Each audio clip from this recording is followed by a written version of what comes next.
don't be afraid. I mean, it is scary, but it's also really exciting. And if you can turn that fear into a movement and go, just go. At Foundr, we're leading an educational revolution and training the entrepreneurs of tomorrow. In this series, we're talking to our own students to discover how they're building the businesses of their dreams. These are real, everyday people who have made it happen. Now, before we jump in, our lawyers have told us to tell you this.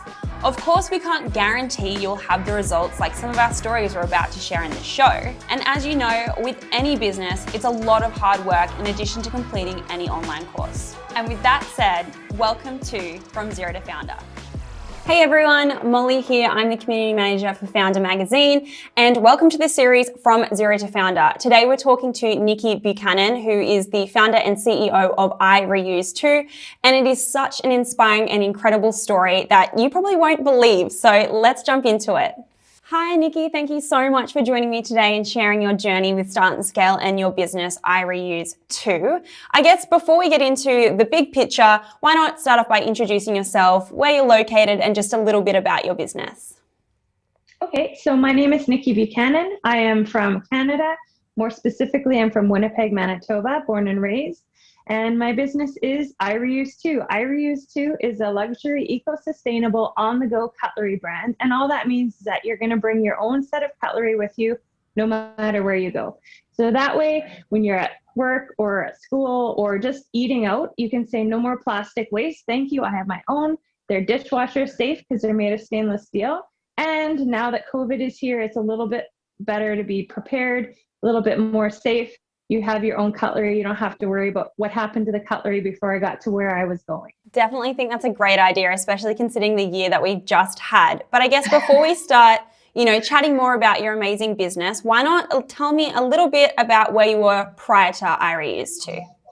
Sure. So me and my husband have been married for 20 years. We used to own 5 brick and mortar locations of a restaurant in Manitoba, and going from that to this is a lot of change that we went through. So we had retired. We would just ran its course. We had been doing that job for about 25 years, believe it or not. And we were looking for something new, and IReuse2 kind of presented itself. Definitely. It's such a different thing, I guess, from being a brick and mortar store to now e-commerce as well. But what really, started the idea of cutlery for you? Was it from your experience in the hospitality kind of world? Yeah, so we saw a lot of garbage. You could imagine with 5 stores, the amount of garbage that you see. And we had busy stores. So yeah, it was just so much waste. And yeah, when we were looking for something else to do, the new business, we knew we wanted to own our own business again. But I really wanted to come from an e-commerce type of business. We had a horrific murder in one of our locations, and that drove me to find something a little bit more safe for the employees and ourselves. And this was an easy choice.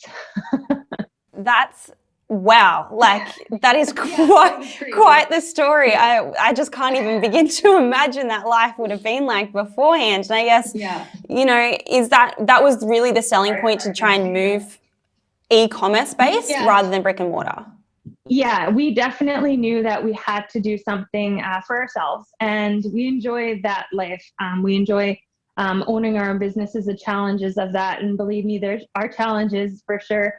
But it's like a puzzle. You have to try and figure out which pieces go where and then what to do next. So for us, it was an easy decision. But the e-commerce side of it was very different for me. I'm not a computer savvy person. So for me, I had a lot to learn, and the Start and Scale, it sure helped me out a lot. That's incredible. It's quite the journey. And I know, coming from, your roots, and especially having 5 brick and mortar stores, how did you feel? You said you were excited and, but was that a risk that, you factored in that, going from 5 stores to now 1 e-commerce store? Walk me through how you felt. It was scary, for real scary, just because you never know how that's going to turn out. And we still don't. I mean, we're on a continual journey, we'll call it. And it's been an awesome ride to say the least.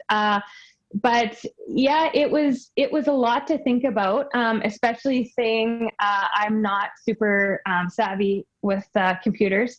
So for me, it took more courage than I think for my husband. He had a lot more confidence than I did.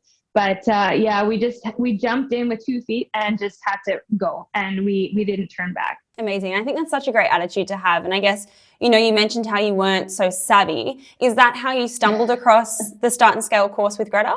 I knew I wanted to do something with e-commerce. I just wasn't sure what it was. And with algorithms and Facebook and Instagram, once you go down one rabbit hole, it kind of leads you to more of the same type of products, I guess, if you will.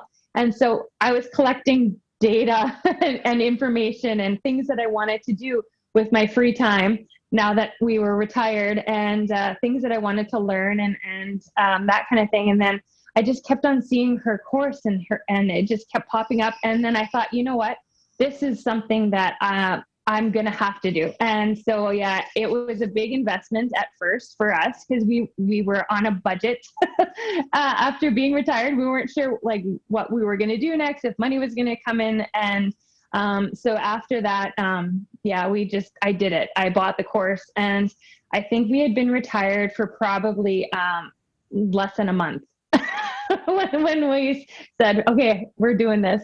So yeah, that's how that happened. What do you think was like the biggest deciding factor for you? Because obviously you retired for a reason. What made you kind of want to jump back into it and say like, the retired life isn't for me? Well, we're young, right? I'm in my 40s. Like I think I'm 45. I'm not sure. But yeah, I knew it wasn't time to stop working. I always knew that no matter what, I wouldn't ever really stop working. I think that's when you kind of go down. But yeah, so for us, it was just, I knew her success really inspired me in the infomercials or whatever you want to call them, the ads. And I thought, I got really excited, and I thought, yeah, that looks like something I can learn from. And even if I only pick up, you know, a little bit, it will be worth it, I think. And it hit me a little bit harder than a lot of the other information that I was picking up. It just felt more real and tangible, and it was amazing. That the course was really awesome. That's incredible to hear. And I guess so many people listening might be in the same position as you, just thinking, you know, I've retired from maybe a brick and mortar or something that they're kind of used to, that 9 to 5, and knowing that they can actually apply the course and like really grow is really inspiring. So I'm really excited to get more into that. But I guess, you know, you mentioned how you're still young, you wanted a different challenge, and you were worried about some of the things that were happening in your brick and mortar stores. Was that hard for you to let go staff and, you know, transition completely just to you two and only relying on you and your partner? It's always been me and him, like at the core. We work really well together. I have strengths and he has strengths, and we complement each other. It was definitely hard to not have staff anymore, going from a really busy environment and business, and always having staff around, almost like friends or family, then having that let go. It wasn't difficult, but it was a change. But yeah, we work really well together. So for us, it wasn't a hard transition. We've always, we worked together for 25 years together, 24 hours a day, go home together, you know, we're always together. We're a weird couple like that. But yeah, it wasn't super hard for us to transition. The hardest part was just me learning computers. No, I think it's lovely that you guys are together so much. And I think it really does set you up for success. And it's nice to know that you've both survived, you know, the brick and mortar, and now you're transitioning to e-commerce. So when did you actually start? What year did you start IReuse2?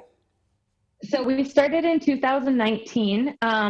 We retired in September, and we started in pretty much October. And we got our first order in November. And before we had even gotten an order, we had been invited, because we started an Instagram account. And that was like one of the first things that we did that was major, besides picking a company, and like there's a lot of steps to it, but that was a big one. So we were found by Cottage Life magazine. Cottage Life magazine in Canada is a really it's like a cottage country, and they have their own TV shows, and they have their own magazines, and they have their own like shows and stuff. So they actually approached us on Instagram and asked us to come to Toronto, which is like a while away, probably 2,000 miles away. And we had to decide if we were going to go without having any stock. The day that they approached us was the day that I placed my order for my stock. So I wasn't sure if we would even have stuff to go. And that was our big first boost, really. And when we went to the show in Toronto, at the show is when we launched our website. And so it was a 3-day show. It was intense because it was 12-hour days, and it was a Christmas show. So it was like pre-Christmas. And we had just received only 4 boxes of our stock. So we took what we had, and we went and we drove the whole way there. And that was how we started. That is quite the inspiring story, to say the least. I mean, to get picked up so early as well, it's such an amazing achievement. And I guess, before we jump to that, because that is incredible, how many followers did you have on Instagram? Like, how did they find you if you were so new? So we didn't have a whole lot, but listening to the way that you start your Instagram, you start with hashtags. You make sure that you're using not at least 30 hashtags every time you post. It helps people find you, and it also builds your following. I don't think I had more than a couple hundred followers, actually. And I guess it was just one of those things that stuck out. Everyone understands the straws, like the metal straws, that's done. Everybody gets it. So now this is a little bit more comprehensive, right? And so it plays to camping, it plays to restaurants, it plays to work environments, it plays to school. So I think for them, they picked up on that too. Yeah, which is amazing. And I guess if that's what they're showcasing, cottages and things like that, then it makes sense, which is amazing for you. But I guess when talking about your Instagram, did you have a particular strategy that, you adapted from the course, like what sort of things you were posting, or was it just mainly those hashtags that you really focused on? No, it was the whole thing. So it was a lot from the course. I was familiar with Instagram, but mainly from a personal side.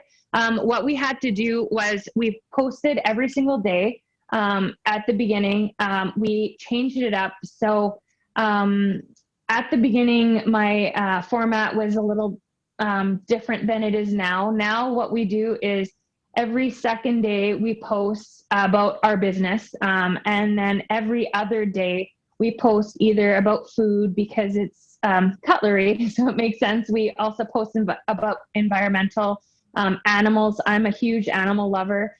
We have 4 Pomeranians, and I love nature. So we post information about animals. We post about debris that people find. So there's a lot of artists that collect the debris, and they actually make art with them. So we have some beautiful pictures like that. We also have people that actually do beach cleanups. We're not by an ocean, so that really makes me sad, but I can highlight people that are, or even all the garbage on Mount Everest, or in other places that aren't oceans. So yeah, we share a lot of not just our product, but the environment itself. And I think that's a really smart way to do it, because I think it also diversifies your brand as well, not just being cutlery, but also having an environmental impact. Have you noticed, so since you employed that strategy, how many followers do you have now on Instagram? About 2,500 or so. We don't buy followers. We have had contests, which worked out really well. Mainly multi-brand contests. You get a lot more response. You get a bigger following when you do stuff like that. We've also done influencer marketing. So contests through that, all these tactics you learn in the course. So yeah, it helped a lot. And we have a huge win at the beginning. I think it was in December. We were doing a contest with one of the influencers, and she was a woman in California. And that you never know what's going to happen when you do influencer marketing, right? So nothing really panned out with that, but one of her followers contacted me. She was a chef in California as well, and she had lived in an RV. And so one thing I didn't share with you is that when we had retired, we were contemplating moving out of our house, selling everything, and going RVing forever. So I was following some of these RV lifestyle influencers and seeing if that lifestyle would work for us. And so, yeah, I was familiar with the chef, and because she had been RVing for the past year, and she contacted us through this contest, and she said, I'd like to do something with you. So she did, and we collabed, and one of her followers bought 4 sets of our cutlery, brought them to a party in Miami, and there was a rep for the Superbowl gifting suites. They said, hey, we need you to come to Miami, bring your cutlery. We're going to give away 100 sets to players, to celebrities, and the 25 top spending customers at Bloomingdale's. And so we weren't sure if that was true, like if this was real. And yeah, we did some research and we found out, yes, this is true. And we were allowed to go. And so me and my husband actually drove to Minneapolis. We flew to Miami. And yeah, we attended the Super Bowl gifting suites. It was amazing. And so that was one of our huge wins. And so from that was just one little like contest that we had done, and the chain of events that occurred after that. So yeah, it was unreal. That is incredible to even think that it's kind of like a word of mouth, almost like a waterfall effect, which is amazing, and so much to unpack there. So I guess starting from the beginning, what initially were you doing with your giveaways? Because I'm sure there's people listening thinking, how do I even start a giveaway? You said that you were working with other brands. What sort of brands were you teaming up with? Really anybody that the influencer wanted to work with. So it didn't even I didn't care so much that it was a like-minded brand. I know that's a big thing that you want to stick to your niche, and that makes sense because if somebody is following that niche, they're going to probably keep following you. But if you have a unique product, like ours is so different, and it kind of fits in with a lot of different things, right? So I just looked for cool things that I would like be interested in. And so that's how we started working with different contests, and people would approach us on Instagram. I would kind of decide if it seemed right. Now I'll only do large group giveaways because you get so much more. So then you just provide, so you have to have a product ideally, or I guess a gift certificate for your product if you don't have one yet. That helps. But so for me, because a gift certificate is a lot more than financially than my actual product in trade, if you will, I always send them 1 or 2. I prefer 2 because it feels like you're getting a lot more.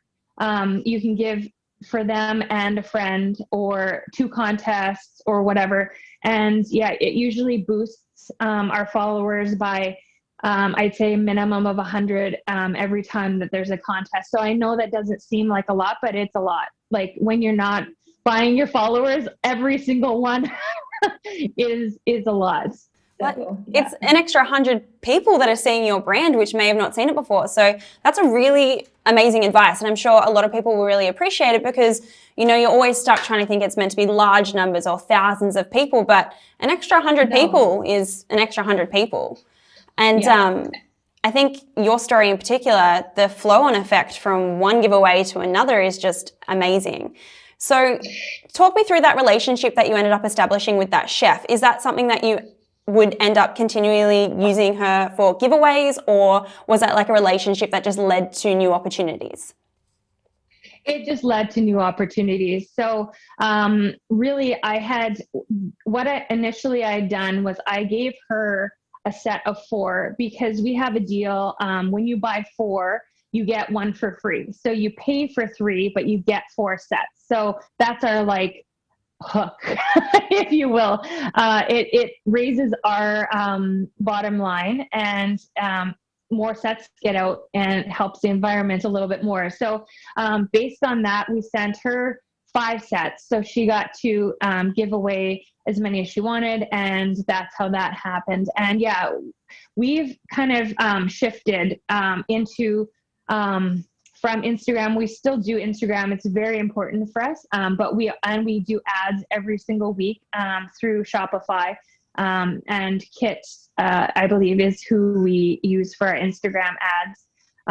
But we've shifted from mainly focused on Instagram, which is a huge, I don't want to say free, but it feels like free way to start, right? And it helps you get that that exposure easy and at a very low cost. So we've shifted from Instagram and ads to TV commercials across Western Canada. So we've actually grown as well. So yeah, it's crazy.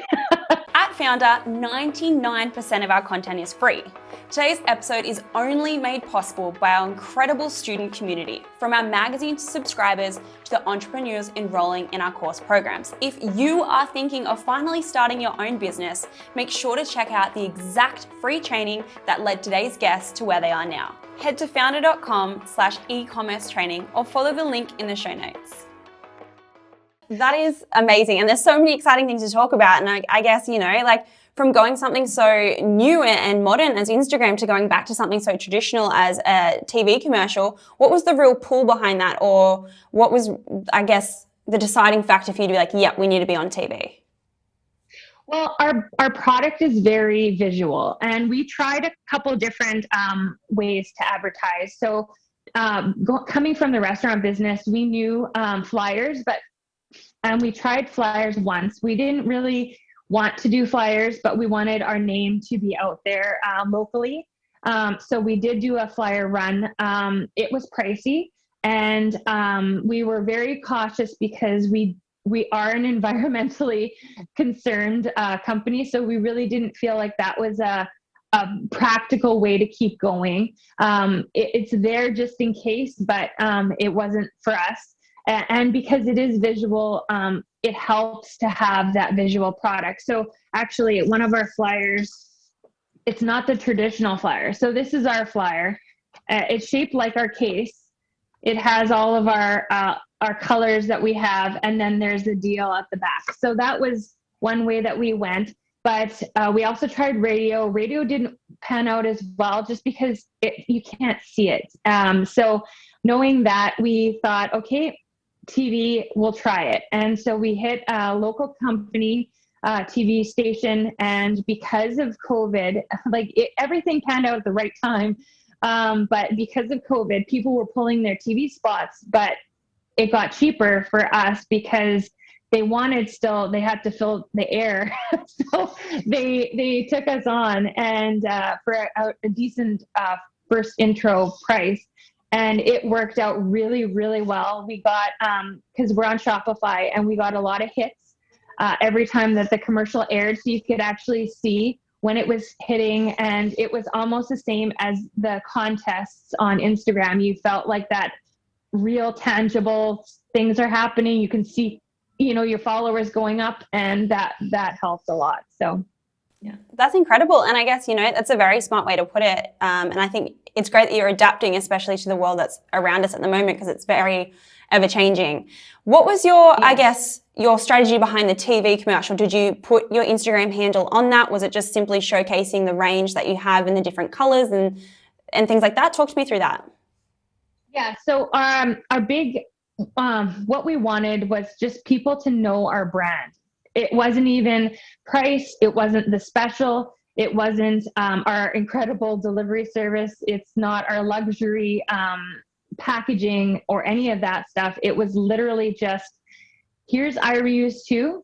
Here are the colors, and here are the cutlery sets that you can get, and then go to the website for the full collection. And it's only a 15-second commercial. We have classical music playing, so it gives it a luxe feel. We actually use the music from Ocean's 11 because it's recognizable. So hopefully people will actually turn around and like pay attention to the TV. They oh, what's that? So that was how we decided to pick that. And now coming up in the spring, we're actually working on we did a Christmas commercial too. And that was really cute. It was the sets in stockings, and the panel of the sets in the stockings hung on a fireplace. It was amazing.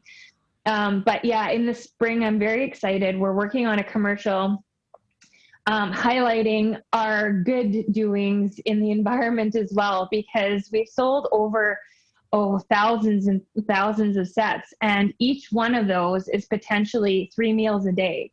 And all the plastic that you're saving out of that adds up to millions of saved plastic utensils that didn't get to go into the ocean and our landfills. So we're super excited about that commercial. And it gives the customer a different perspective to our already growing brand, and that it's not just luxury, beautiful stainless steel cutlery in 8 designer colors. It's actually functional, and it'll help save the environment. I think that's amazing, and it's really cool, again, how you're adapting. And before we get more into the Super Bowl, because I know that was quite a turning point for your brand, how was your brand performing? Maybe when you were just doing the Instagram ads to then the TV commercial, how many sales were you getting just from doing those initiatives? So our first goal, the first year, was to hit $100,000 in sales. And to be honest, at the beginning, I wasn't sure if we were gonna hit it at all, even a little bit. But what ended up happening after going through that Super Bowl event, we don't have employees. It's me and my husband. So I became our own PR person. I have no idea anything to do with PR, but I thought, okay, we're invited to the Super Bowl. This is newsworthy. So I actually emailed every single news outlet, radio station, newspaper, literally whoever would listen to me, and said, newest brand in Manitoba is going to the Super Bowl. And from that, we got a little bit of a snowball effect. And that's how that became important to us, the TV. So when we were landing in, I think it was in Miami, when we got off the plane, we had an invitation from the CTV National News in Canada, and they invited us to do a spotlight the day of the Super Bowl. And so we were doing B-roll film, walking through our hotel, and they picked up different things. And when they aired it, it blew up. We blew up. We were driving from Miami to Orlando, where our hotel was, and I looked at Shopify on my phone, and there was 50 people in the store, and then 100, and then 300, and I was like, I think that is broken. So I said to Jamie, because he was my husband, I said, he was parking the car, and I said, Jamie, I think that Shopify is broken. But then we started getting orders, and I was like, holy cow, this is crazy. And then what ended up happening, which I wasn't aware of, I thought it was going to air in Calgary only, but it had aired in every province about, I think it was every half hour or every hour, till 3:00 in the morning. And so after that crazy day of the Super Bowl gifting suites and driving back to our hotel in a different part of Florida, I was up till 3 a.m. answering on Messenger any questions customers had and that kind of thing. And I think we had over 100 orders just in that day. And it continued after that too. So we didn't anticipate that at all. And poor Jamie, his mom was watching the store for us and filling orders while we were in Florida. I think we broke her. So yeah, we knew from that point that exposure, that TV was a definite way for us to go. So part of our strategy as well, not just paying for like TV commercials, in our negotiation with that, we made sure that every single province that we're in, we have a TV interview so that people start to get to know me, and they also get to know that like I'm a real person. I'm not just like it's some brand that whatever, you know what I mean? I want people to know who we are, why we're here, and it helps boost the sales quite a bit, like quite a bit. It's the same thing as a contest, really. No, that is incredible. And I can't even imagine to begin the emotions you were feeling when you were seeing and thinking that Shopify was broken, because for such a small business, it would just be so surreal. But from that, did you end up reaching your 100K goal? Yeah. So by the end of the first year, we hit 100K. And then I think within the next 2 months, we hit another 100. So the progression was really slow. And then it just kind of like took off. And so we're in that taking off kind of phase. And so, yeah, it's very exactly what you were saying. You have to adapt. You have to learn. Right now, we're actually looking at hiring sales people to approach stores, because we have a 4-way revenue stream. So 1 is e-commerce. 2 is in-person shows locally or in Toronto. 3, we do fundraising initiatives, because we're trying to give back to the community. So one of our sets sells for $30, let's say. We give those sets to the schools or church groups or actually rescue groups for animals, and they keep $10 of each set. So whereas sometimes in schools they do like a grocery giveaway. So it's a grocery card that you buy. The school or the group is only making 2% of the sales from that. And we're trying to like help the community way more than that. So it works out really well for everybody involved. Yeah, that's incredible. And I think it's amazing that you're at the stage too in your business where you can give back and really support the ethos of your brand as well, being so like, yeah, giving to the environment as well as others and charities. Exactly. Oh, and the last one is retail. So we have retail locations too. So we've actually grown to 36 locations across Canada and expanding more. So we haven't hit the States yet. So that's a huge, or Australia.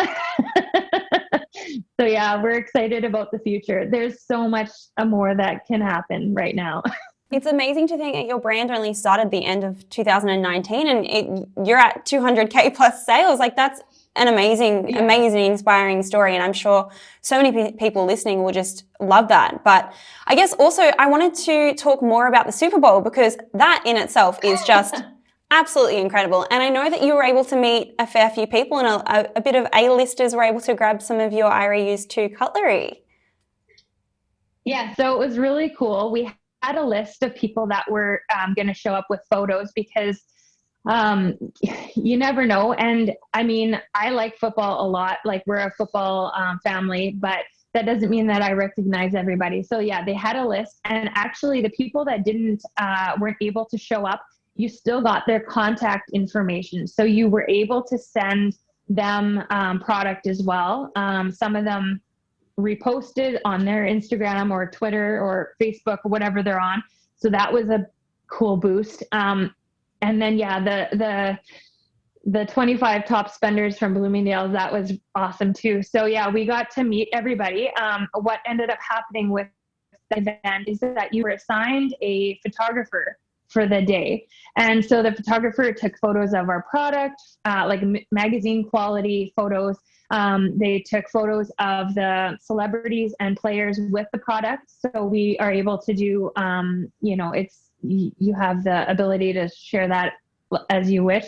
And then we also we were able to take photos with the players, and it was really awesome. It was just one of the best experiences that I've had so far with this whole brand. It was just really a dream.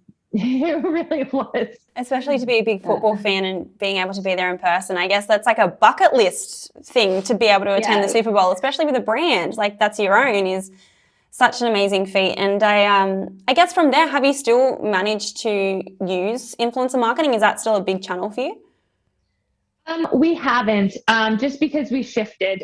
So we still do contests. I really love the contests. If we're doing anything, that's where I like to be.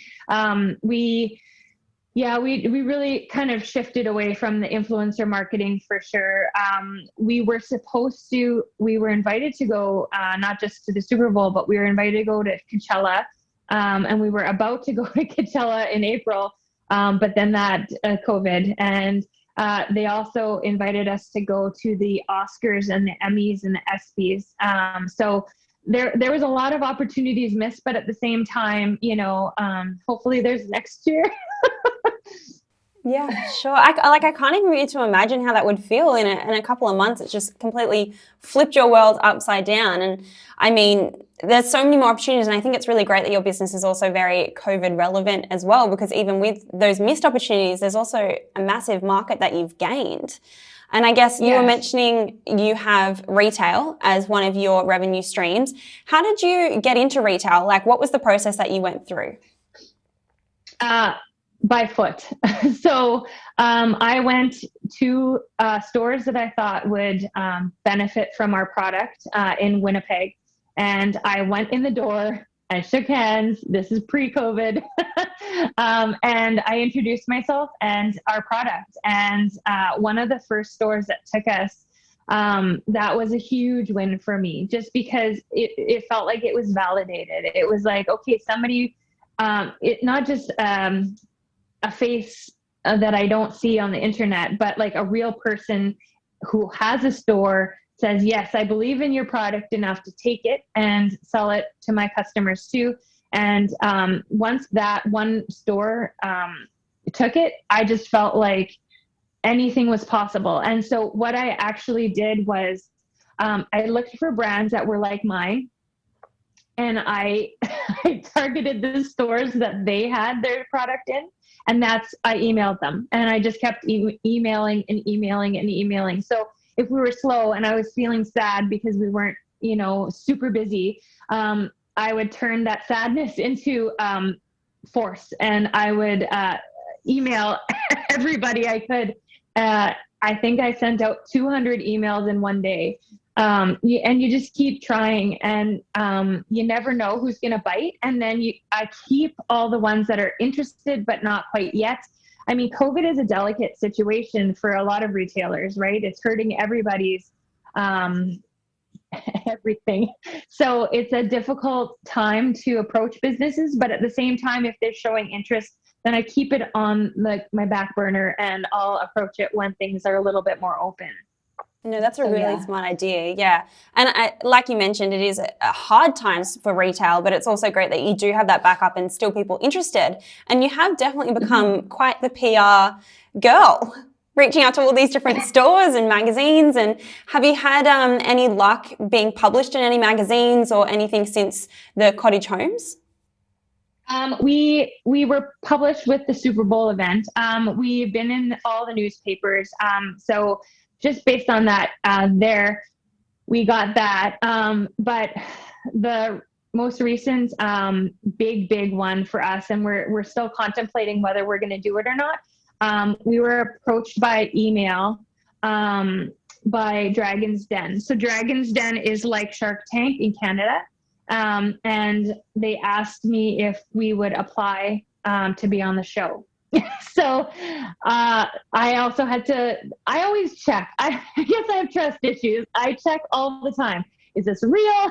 Is this a real person? So I checked her LinkedIn account, and it's true. And so, after that, we're really contemplating whether or not to go on the show, even if it's not for financial support or to have a partner, because really, I don't know if we want one, but for the exposure in itself, we're really thinking about that side of it. So you always have to think about the big picture and how it can affect the brand, right? And so we're in the process of deciding. That's incredible. And thank you so much for sharing, because I feel like some people, that's like their go-to, and it's hard to imagine that, after a year or so that you have these amazing opportunities. But I guess, persistence and like you said, being open to new opportunities is definitely even a marketing channel in itself, correct? Well, even this, so everything, you have to look at it, and I'm terrified, I'm terrified of everything.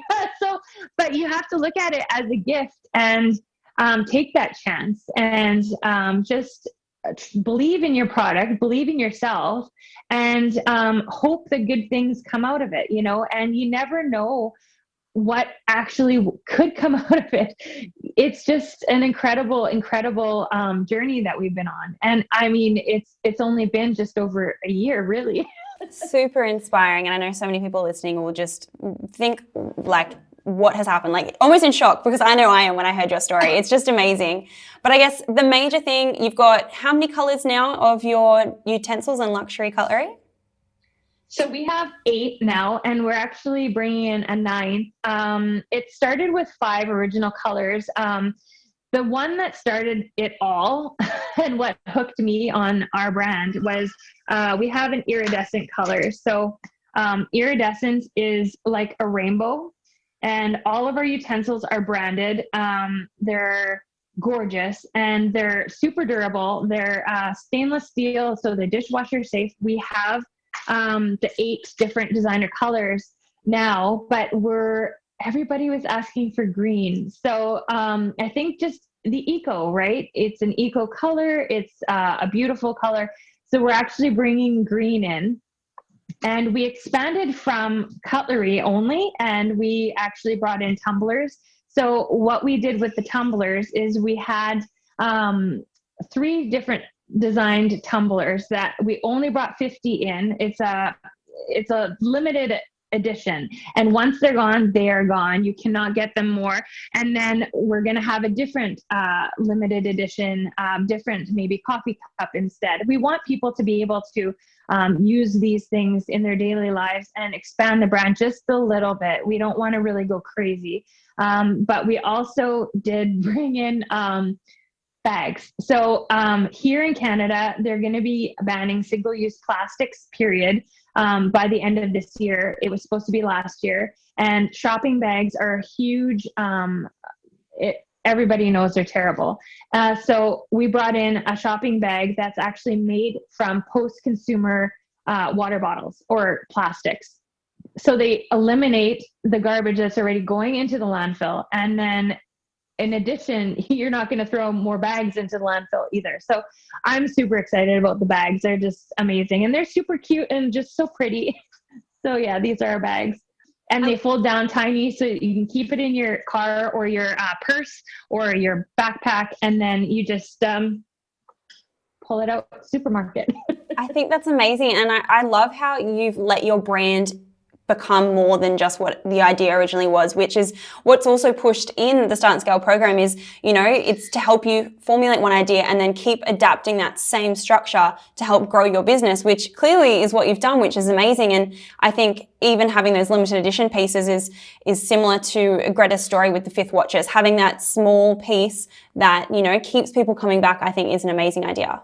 Well, we had to decide at the beginning if we wanted to stay small and eventually go into 3PL and then have them distribute it, or if we were good having our own almost 3PL. And I think because we liked having employees and almost friends and family that worked with you, we would do that on our own. And honestly, every single time an order comes in, I wrap it. It's like Christmas. And I love shipping them out. So I think that we decided early on that would just become who we were. And a lot of other businesses maybe would just use a 3PL because it's easier, it's quick, it's affordable. Like with the savings on shipping that you get with them, it makes sense to a lot of companies, but for us, then having that packaging on our own, it was easy to expand a little bit more with our product line. Otherwise, I probably wouldn't have expanded. Yeah. And I guess that's so true. And it's something that, a lot of businesses have to weigh up and toss up those two different decisions. But I guess, working towards wrapping up here, what's next for IReuse2 besides, your tumblers and your limited editions? What's next big goals or wins that you want to achieve? Our main real huge goal is to actually bring manufacturing to Canada. So that seems like somehow an impossibility because it's going to cost millions of dollars. I think you have to just to bring the equipment across and stuff. So, but that we really would like to do that. We'd be the first one in North America to do this type of product. And for us, it's important to stay local, especially with COVID hitting. There's a huge play for local businesses, right? And so a lot of people do ask, where is it from, and this and that. And I kind of feel sad that I have to say it's not from Canada or North America, really. So yeah, we're trying to work on that aspect of it. And no, it won't be next year, or maybe it will. You never know. With the year you've had, you can never cross it off, can you? No, you never know. Just keep it open. Exactly. I agree completely. And I guess, working towards the end again, what would be the one piece of advice to anyone listening that might be in a similar position to you where they've retired or they're just looking for the next venture? What would you say to them? Do it. Just don't even wait, because you're going to think of a million reasons why you shouldn't. And you just need one to do it. Just buy the course, do whatever you think you need to do to start your own business. And I mean, I'm a high school dropout, so I have no business education. I learned everything through asking questions. I Google a lot of stuff just because it's free information. We did our startup with very, very little money. I think we invested maybe $10,000. And we were really careful about what we did spend. You can do Shopify, super cheap, or other websites, but we did Shopify and we did it really, really affordably. Don't be afraid. I mean, it is scary, but it's also really exciting. And if you can turn that fear into a movement and go, just go. Amazing advice. And I think if anything, your story is very, very inspiring and almost too surreal to wrap my head around. But I just really want to thank you for taking the time to sit down with me today and share your story and share your journey, not only with IReuse2, but as well as Start and Scale, because I know a lot of people listening might be stuck. And it's crazy to think where you are in a year and where other people could be as well. So thank you so much, Nikki, for sitting down and chatting with me today. You're welcome. Thank you for having me. Anytime. Enjoy the rest of the day. Yeah, you too. Will do. Bye. Hey guys, we hope you're loving From Zero to Foundr and you're getting a ton of value from it. If you want access to the exact free training that led today's founder to where they are now, head to foundr.com/e-commerce training or follow the link in the show notes.